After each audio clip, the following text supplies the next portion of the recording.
Good afternoon, everyone. Thank you for coming to WMSE's Radio Summer Camp Symposium. The title of this afternoon session is On the Road Again. And sitting up here with me is John Mueller, owner of Crouton Music, collection of colonies of bees fame, drummer extraordinaire. And next to John is Peter Jest, club owner of Shank Hall. And today we're going to talk about what it's like to be on the road. John has a lot of experience being a touring musician, playing all over the world.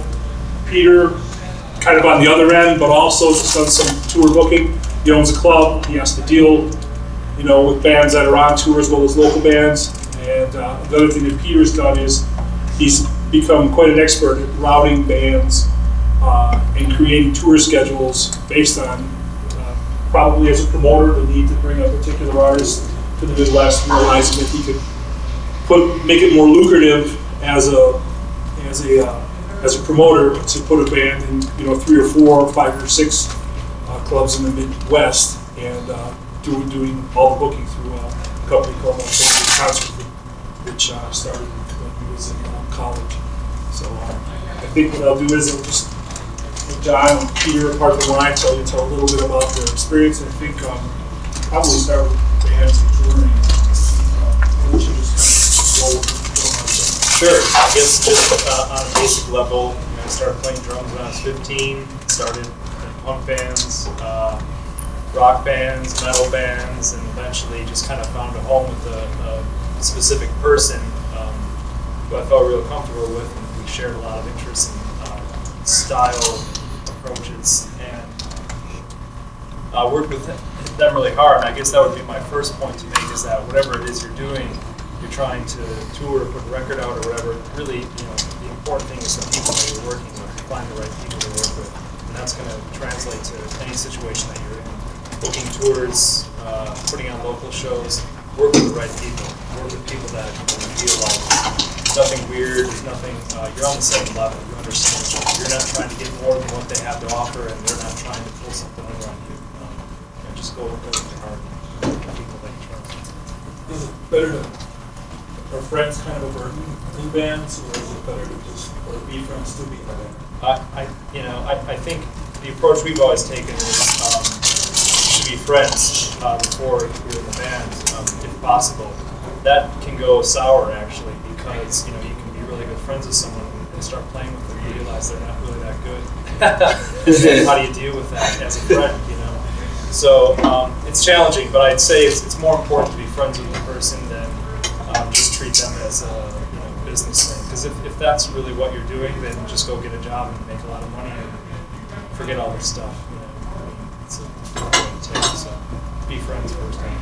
I guess from there, just to explain my experience, once I kind of started getting things established with what I was doing as a player, I have done a lot of touring. I've toured the United States, I've toured Europe, I've toured Japan, and each of those scenarios, even down to the city itself, has an extremely varying degree of success and failure, and you can't take one experience and use it as a template for all the other experiences. So I want to be clear about that too, because I don't want anybody here to have the impression that, if you do this in Milwaukee, if it works here, then you can do that anywhere else. It's really not true. Likewise, if you go anywhere else, I can go to Japan and play a whole week of sold-out shows, and I can play a show in Milwaukee to 10 people. So you can't use every experience as a template for anything else. I guess that's it for me, for starters. Sort of background? Yeah, just background. I started Alternative Concert Group in 1983, and started doing shows at WM because there wasn't really a spot. We had a 1,000-seat room, a 700-seat room, and a 200-seat room. That was back when, there wasn't a lot around. I think it was the Palms and Century Hall, so there wasn't a lot to do. So I do a lot of touring bands. Anyone from, we did the first Jane's Addiction dates, and Jeffrey Lee Pierce, and all those Iggy Pop, and a lot of shows like that. And I also did shows at clubs in Milwaukee, and then realized in 1989 there needed to be a, like a 300 capacity club that was, bigger than 100, and, not as big as maybe the Rave or something. So I opened Shank Hall in '89, and, we see touring bands 2 or 3 times a week, and local bands 1 or 2. So you get to see what works and what doesn't for bands. My advice on the road again is sort of what you're saying, be friends, but also leave the girlfriend and wife at home. Unless if they're in the band. And don't bring them along to sell T-shirts. That is just, if you have 4 guys in a band, and one of them brings a girlfriend to sell T-shirts, it's not going to go well. Because if you all seen Spinal Tap, you all seen the Beatles story, enough said. You can see how that happened. Look what happened to the Beatles. So. And I guess being on the road too, I would also, wherever you play, try to have your expectations realistic. Just be honest with people that you're going to play somewhere at. If you promise a lot more than expected, it's just not going to go well. You're better being honest with someone and say, hey, no one knows us here. Can you give us a shot rather than say, hey, we can do 150 people, and then 15 show up and you say, it's a little bit off here, So that's what I'd recommend. Also, if you're going to take someone, take a sound man, or at least a guitar tech person. Leave the merch selling to someone after the show or someone at the venue. I've had a few bands that come in, and they're a 5-piece band and they have a merch seller. And no one else, and that just doesn't make any sense because you're really there for sound and for presentation and someone to help you set up, tune guitar or whatever. And the merch person just should be the last person you bring on the road, besides the girlfriend. Yeah, depending how big of a show you're playing. I mean, selling your own merch is a great way to meet the people who are supporting you. Afterwards, right? And they're buying something of yours, so it's like, why wouldn't you want to talk to those people and find out, just interact with them. I mean, that's a great connection to make, direct people. Those people are going to be more inclined to come back to your next show or buy something else that you put out than if you're just, you disappear off the stage and you're hiding backstage and, there's some guy in a polo selling your merchandise or something. I mean, it's like, there's no connection with the band. Unless you can buy the guy a drink then, it's a win-win-win. What's some of the harder things you try to endure on the road, John? Like really long tours? Or? Well, I've never really done a long tour because I just am not interested because I'm afraid that it is probably really hard. Ordinarily, like when you're all with collection, how long are you on the road? The longest tours that I have done are like 2 weeks, and that's enough for me, at one time. So, and they can get kind of butted up against one another, but still, just to have a break in between somewhere is ideal. Is that primarily your band booking the tour too, or do you booking through management? Totally depends. Totally depends. I mean, everything I've done from band to solo stuff to working with other groups, I mean, it varies from booking your own stuff to having an agent involved or being invited. I was talking to Peter about this outside before the session that it's always better to be invited to something than to try to convince someone of doing something for you. So, it's great to be invited to Europe, to Scandinavia, to France. It's harder and more. It sucks to try to go to another country or another city or something and try to convince people there who really don't know that much about you, presumably, how great you are and how it's so worth their time to book you. Because like Peter was saying, if you overpromise, if you overhype something and you show up and you don't deliver on all those points, everyone's going to be uncomfortable. Everyone's going to be pissed. It's going to be ugly. It's not good. If you enter a situation where the bottom line expectation is this is not going to be a big deal. It's not going to go overwhelmingly great. There could be 10 people at this show, and if everyone's cool with that, then when 100 people show up, it's awesome for everyone. Everybody's excited. Everybody wants to work together again. Everybody wants to keep that relationship. If it goes any other way, chances are you're not going to be going there again. You're not going to be dealing with those people again. So, what about the guy that stand on the desk and says, "We got to get the name out there. We got to get the word out there. We got to gotta get in the truck and blaze a trail across America. Go ahead and blaze the trail across America and play in like shitholes to 5 people, which is I've done that too. You have to do it, you know? And don't feel like that is, you know, you're better than that or something, because you know what, you're not. You know, again, like I can go play a sold out show in one city, I can go to another city and there's 5 people there, but those 5 people are going to be super into it. They're going to go out and tell 5 people, and those 5 people are going to tell 5 people, and blah blah blah blah blah.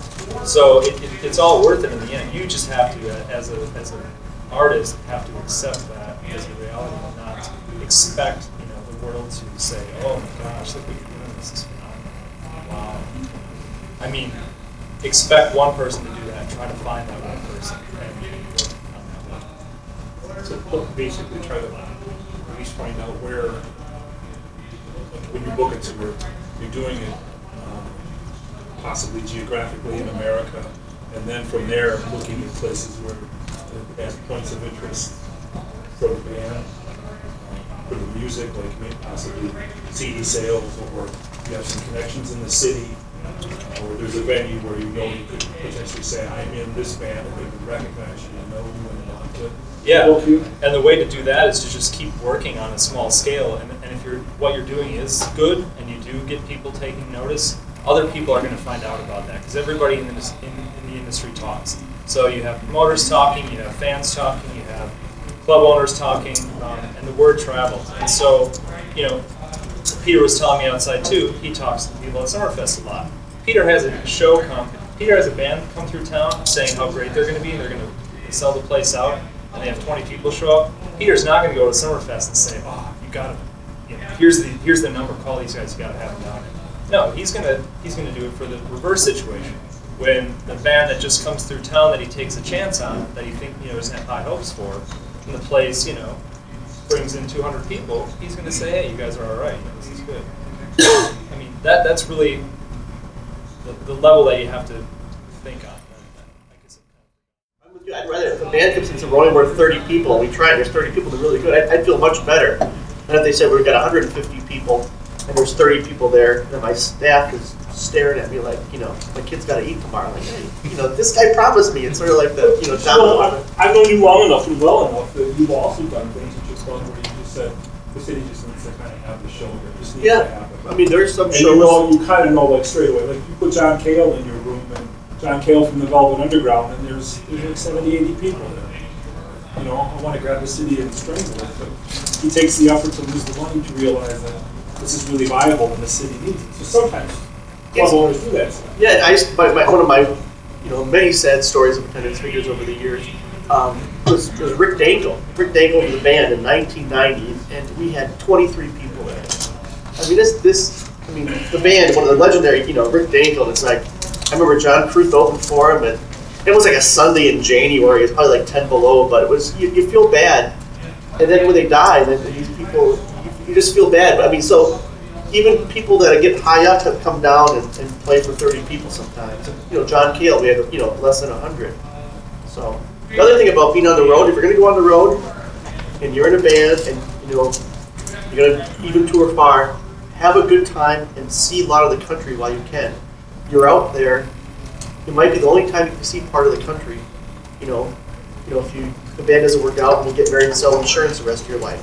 So if you're out there, I mean, travel during the day, visit America. I mean, I also tour managed the Violent Femmes back in 1984, and we had a lot of fun because we had a van and a station wagon. Victor probably can tell you more funny stories at the keynote, but it was.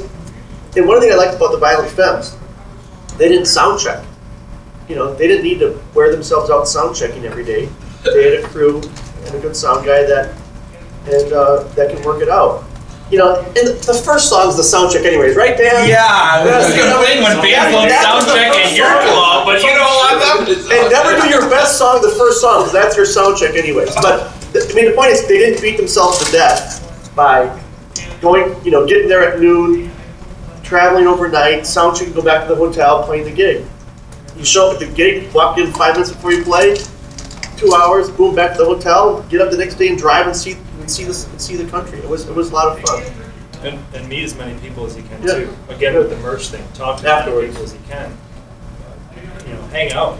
Don't isolate yourself, because I've played in cities where the guy who came up and bought a T-shirt, years later was the guy booking the show. So you just never know who's going to shift and go where and what they're going to be able to do for you, and just make those connections while you're out there. Yeah, one of those goofy. There's only been a few artists in the club level that don't meet the people. I think that's so stupid. We had Rich Robinson of the Black Crowes. Wow, he was doing a club tour. I said, well, it's not the Black Crowes. He's rich, and he walked right off stage, right to the bus, and all his fans are like, I thought, man, what's he doing a club tour to if you can't meet 100 people? Leave the Star Trip at home. Right. But also, also when you tour, also make sure everyone, if the venue asks something, we do it. If they say you're too loud, right then turn it down. Just sort of they ask what to do, and if they give you a beer and you want more, just you're there to make an impression. Don't go play a gig 200 miles away and for $5 leave a bad impression. If they tell you to cut the set short 10 minutes or play 10 minutes longer, or sing Happy Birthday to the drunk in the first row. Whatever it is, you just want to make a good impression when you leave. So. John, what about the mechanics of treating? Like, you don't want to be the person with 3 suitcases full of stuff, and there's a certain way as a band to travel. Like, you're in a band, you only got so much gear, you're going to be gone for 2 weeks. There's definitely going to be luggage. Clothing, I always think of like Rollins when he said you only pack what you can carry. Black shorts. And black shorts. Yeah. Is there some truth to that? Yeah.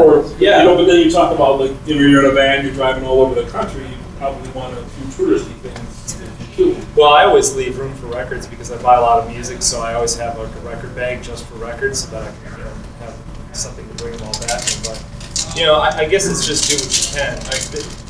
My biggest horror story about that situation is I did a tour in France with a trio, and I was concerned about the power conversion thing, and I had this very specific setup that I was using, and I thought, I'll try to borrow an amp over there, but I don't know, it seemed like it wasn't going to happen, and I was like, I don't want to show up in each of these cities and just expect the promoter up to jump and have some amp provided for me, because I needed a certain size.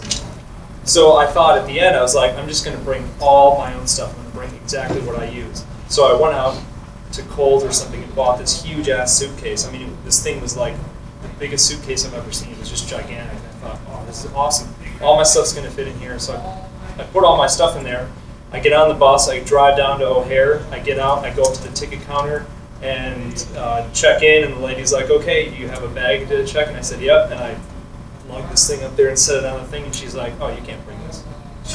And I was like, what do you mean? She's like, it's too heavy. And I was like, well, what am I supposed to do? And she's like, you have to take some of the stuff out and put it in another bag. And I was like, I don't have another bag. Like, I'm at the airport. Like, this is what I have. And she's like, sorry, you can't bring it. And I was like, So I'm just literally standing at this counter like, I don't know what to do here. So she is like, let me see, let me check something. She goes in the back and she's gone for like 10 minutes. She comes out and she has this weird, like, literally like, it was like nylon duffel bag, but it was huge. It was gigantic. She's like, she's like, what do y'all have in there? I was like, I have an amp, I have some drums. And she's like, okay. She's like, just take the clothes out and then put the clothes in the duffel bag. And she's like, clothes are really heavy. That should help.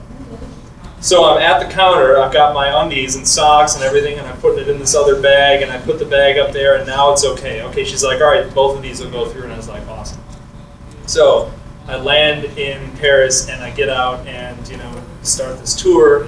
First night, I plug all my stuff in, and Radio Shack, told me, like, this is all good. All these, converter things are going to work, and this is exactly what you need.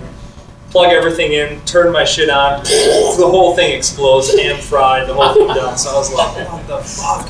I carried this amp all the way across the world, and I just blew it out. I didn't even play it yet. So it was really frustrating.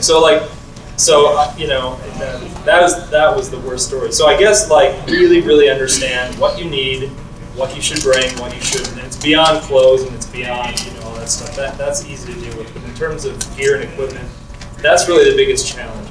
In a couple weeks, I'm going to play a festival in North Carolina, and I'm trying to arrange a drum kit out there because I don't want to bring a drum kit with me. So, you know, it's difficult because a lot of it is just, again, it's these relationships and how you can relate to people. You know, if I'm a prick to this guy that I'm trying to arrange this kit through, and I'm kind of being a jerk about it, you know how hard he's going to try to find me a kit? Not at all. You know, he's got other things to worry about. He's running a freaking festival.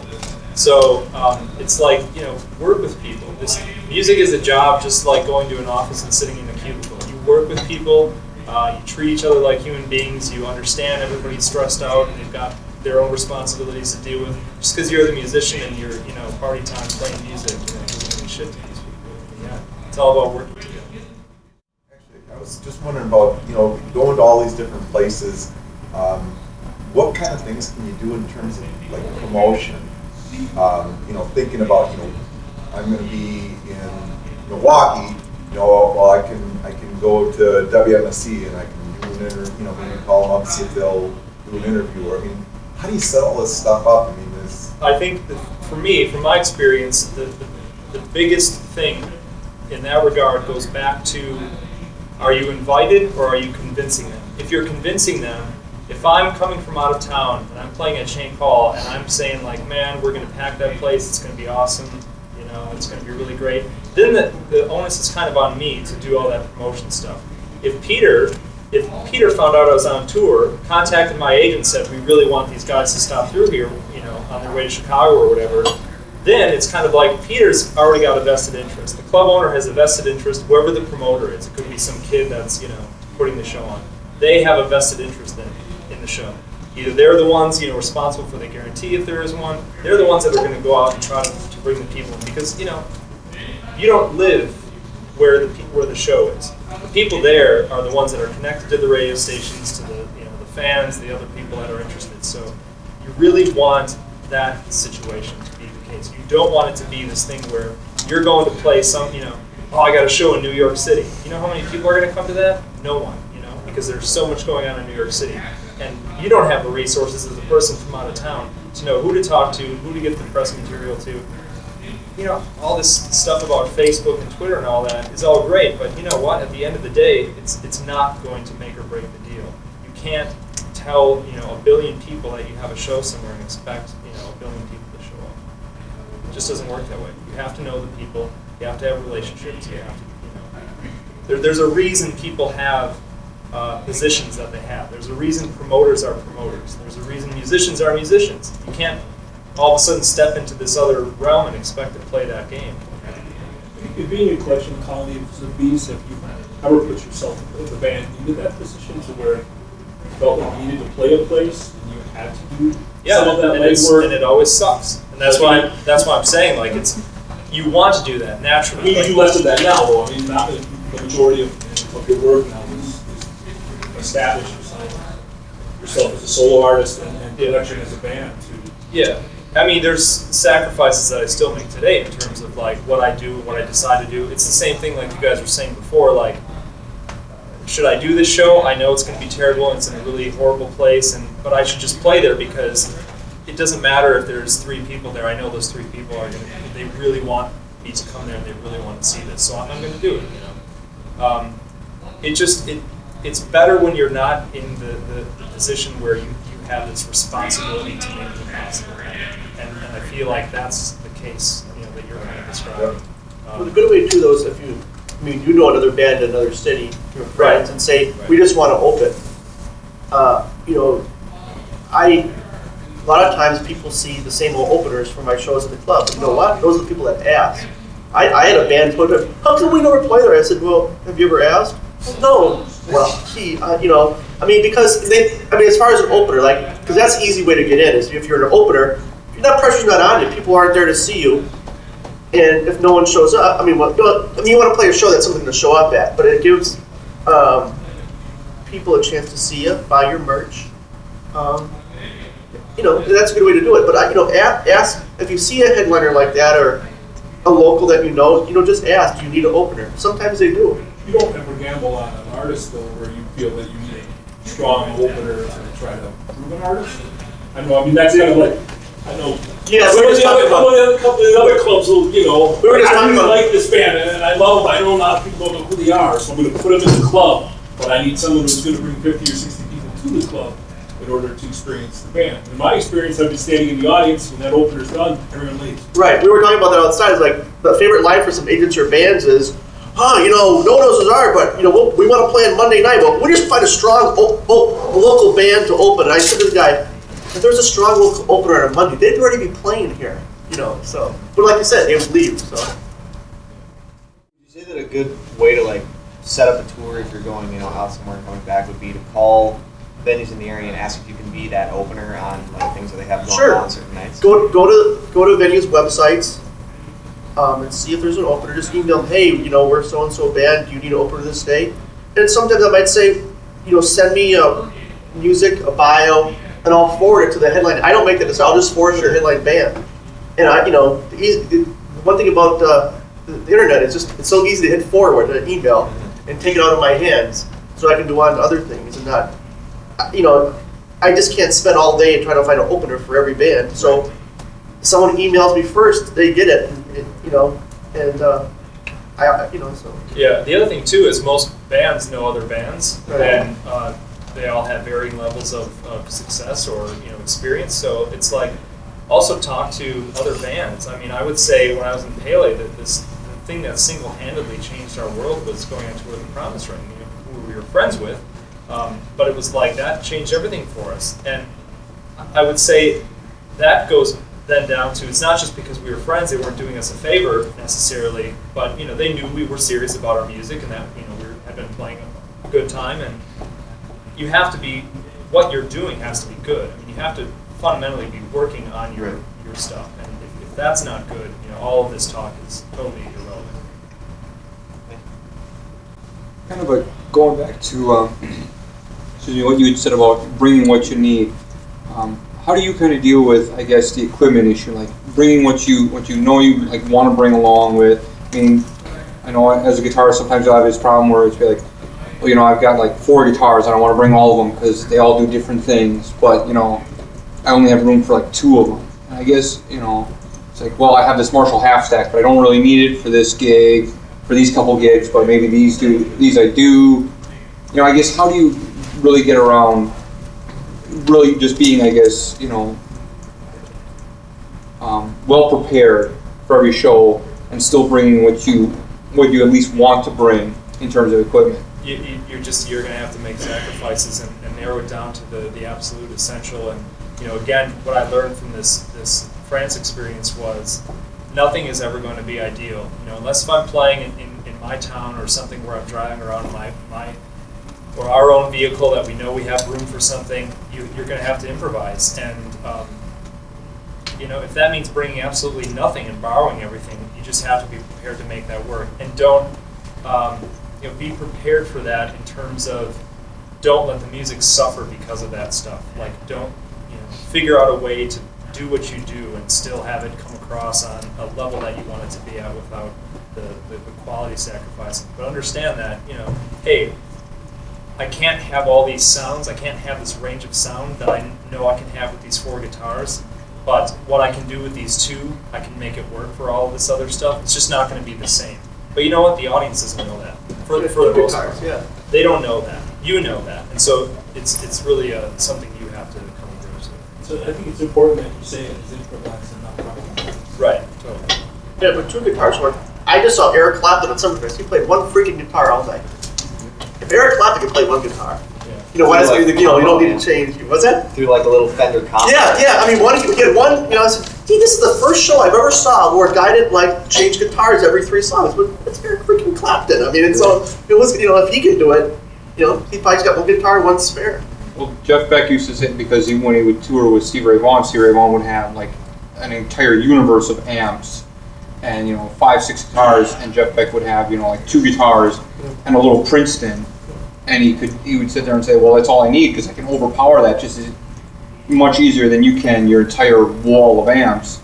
I don't have my roadies lugging around 5,000 pounds worth of equipment. Yeah. I mean, without knowing the guys, I mean, it's easy look at that and say, well, it's just pure ego. I mean, it's because he could. He did it because he could, and that's the only reason. It had nothing to do with the music. And then go back to Spinal Tap, watch the movie. Right. Everything we've been talking about this whole 45 minutes, you can see in Spinal Tap. Yeah. They should have just handed that out. Here you go, thanks. Thanks for coming. Don't do this. I think I saw a stage plot for Yngwie Malmsteen, and he tours with 29 Marshall heads that he just sets up all across the front of the stage in 2 cabs, 2 412s for each. That's necessary. Yeah, it's like a semi truck that you gotta. You know, the club was. Why not? It There was was 28. horrifying. You think you come on stage and go, there's 28 here. This sucks. Yeah. Someone gets fired.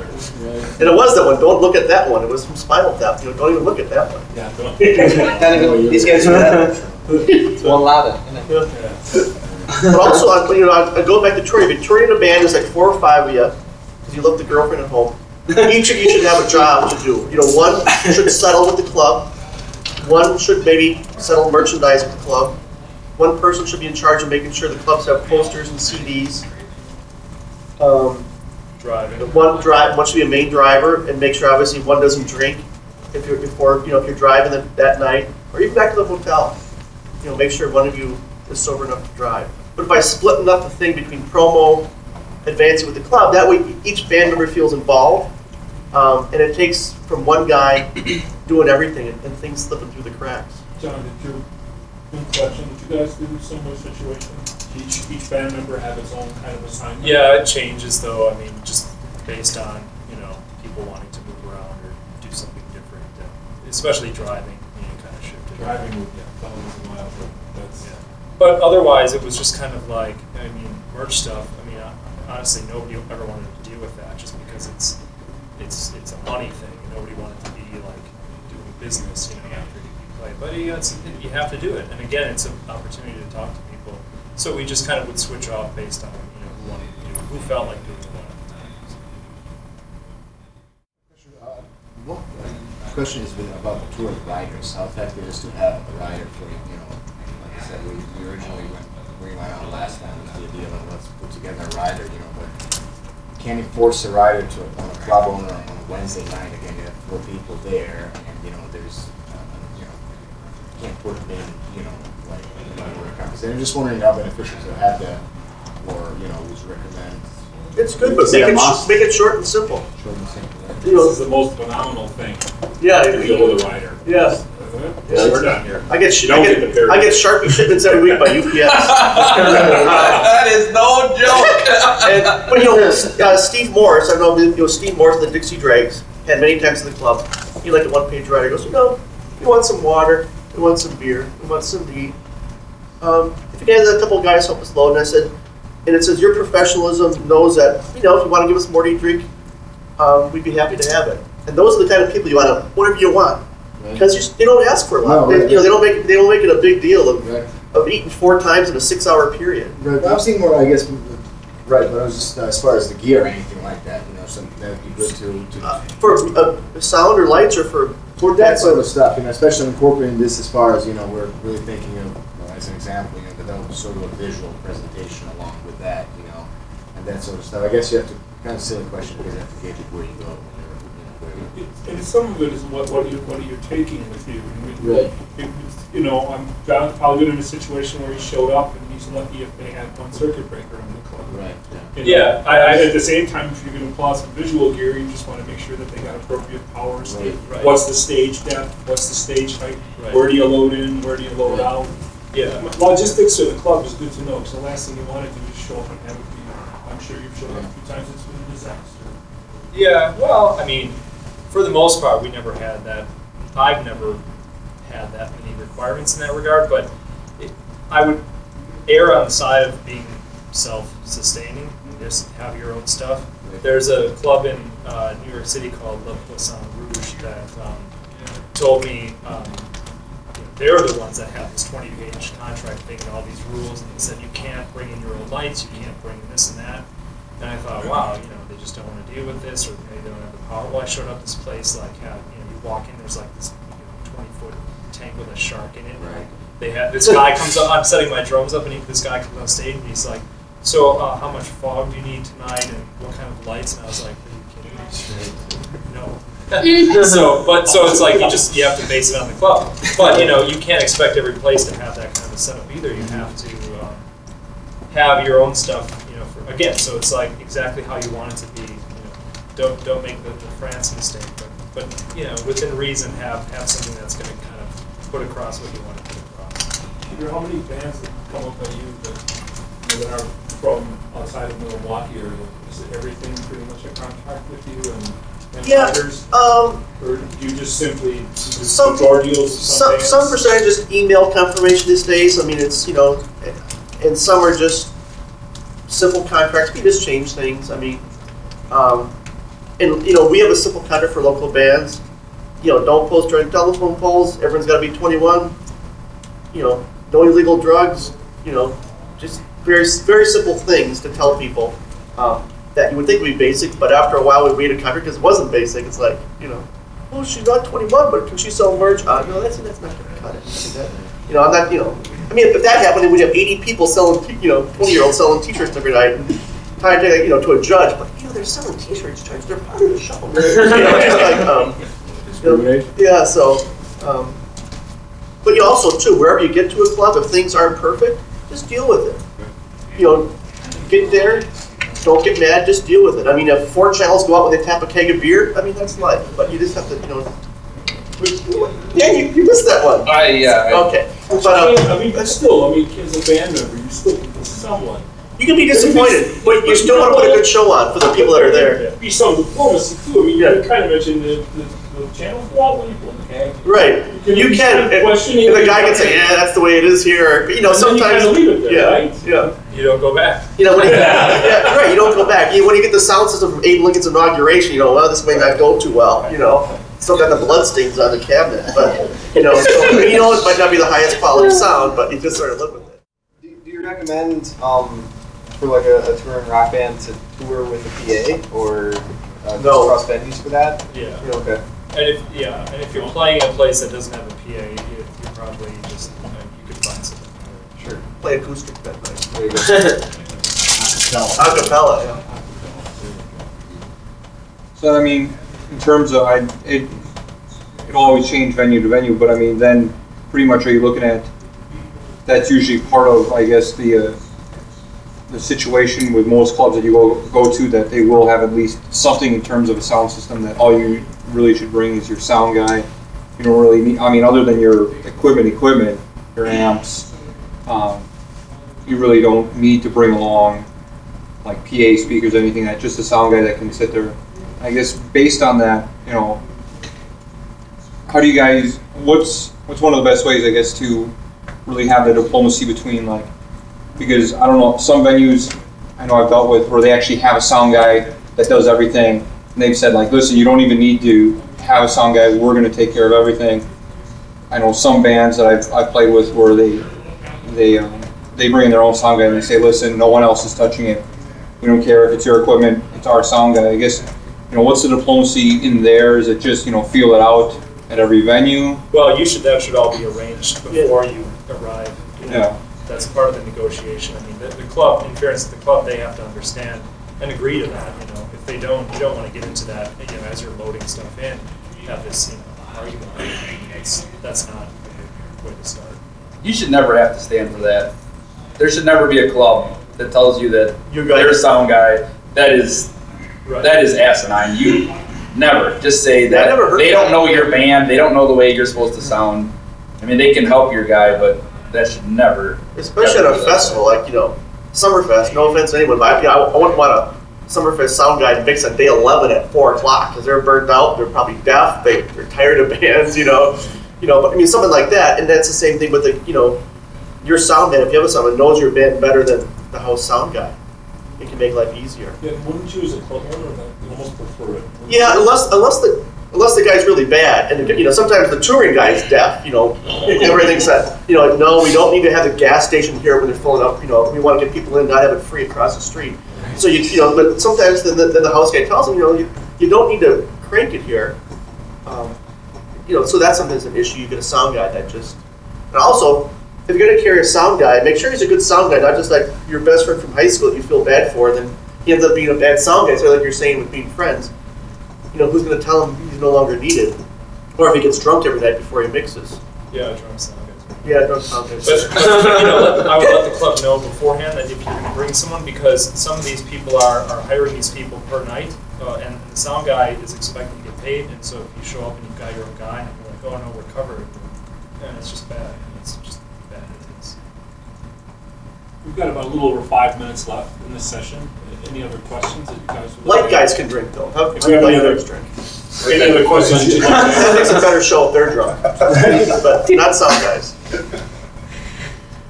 Sorry, John. You're fine. It was a drunken one. What? Still am. Any other questions? We've got about 5 minutes left. If any of you guys out there, how many of you are in bands? How many of you have toured? Come on, you can maybe raise your hand. Scott's like, Successfully or I'm a panelist. successfully or not? Thank you. It's, let's talk about that for a little bit. Success, I mean, you can't determine that based on numbers. Yeah. It's got to be about what it means to you. How important the music is. Sharing that with other people. Don't worry about the numbers. That was fun. Peter, any final advice for the bands that show up at clubs? Just, most venue staff and sound guys will be really good and friendly, but some you could be gruff and had a bad day. Everyone has a bad day, but just sort of go with the flow. And if, like I said, they ask you to do something, just do it. I mean, first impressions mean a lot. There's some bands that have drawn 30 people and they're the nicest people, and the staff loves them that we'll invite back. And there's some bands that have drawn 200 people that all of us can't stand, and might not want to have them back just because no one needs to have a bad day. So. Any other questions, you guys? Well, I think we should thank our panelists for showing up.